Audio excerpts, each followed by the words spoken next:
Assalamualaikum warahmatullahi wabarakatuh. Halo guys. Nah, kali ini kita akan membahas tentang isu-isu kontemporer ekonomi dan keuangan Islam. Stay tune terus ya. Nah, kontemporer ekonomi adalah suatu ilmu yang mempelajari tentang perilaku manusia, baik itu produksi, distribusi, dan konsumsi.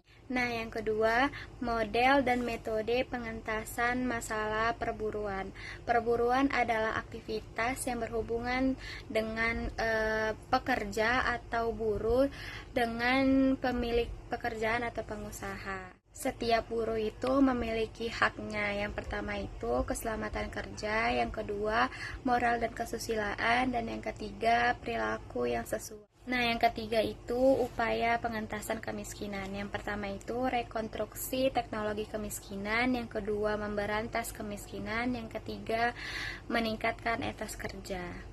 Keuangan Islam adalah sistem manajemen keuangan yang diterapkan pada prinsip Islam dan hukum Islam.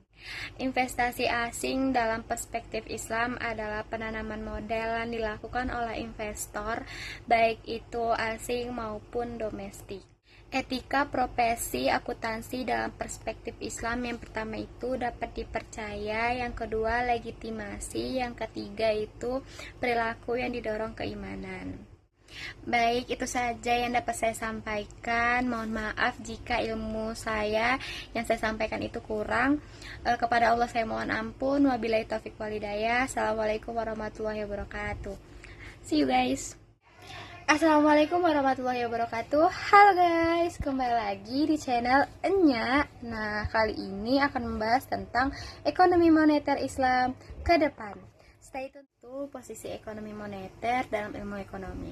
Ekonomi moneter yang membahas tentang bagaimana ia beroperasi, bagaimana ia menciptakan nilai, dan bagaimana meningkatkan tingkat harga dan pertumbuhan ekonomi. Yang kedua itu tinjauan saat ini. Yang pertama itu sistem moneter dari, yang kedua peningkatan antara bank sentral, yang ketiga ketegangan antara stabilitas harga, terus yang keempat adalah peningkatan pengawasan dan regulasi antara permintaan dan penawaran uang.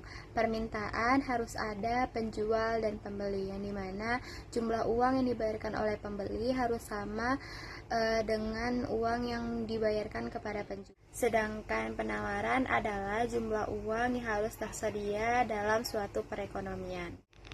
Pandangan Islam tentang uang. Pada dasarnya, Islam memandang uang itu sebagai alat transaksi, bukan sebagai barang dagangan atau komoditas. Oleh karena itu, makanya uang itu sangat dibutuhkan sebagai alat transaksi. Baik, itu saja materi yang saya sampaikan. Maaf jika masih ada kurangnya ilmu pengetahuan yang saya miliki. Kepada Allah saya mohon ampun. Wabillahi taufiq walhidayah. Assalamualaikum warahmatullahi wabarakatuh. See you guys.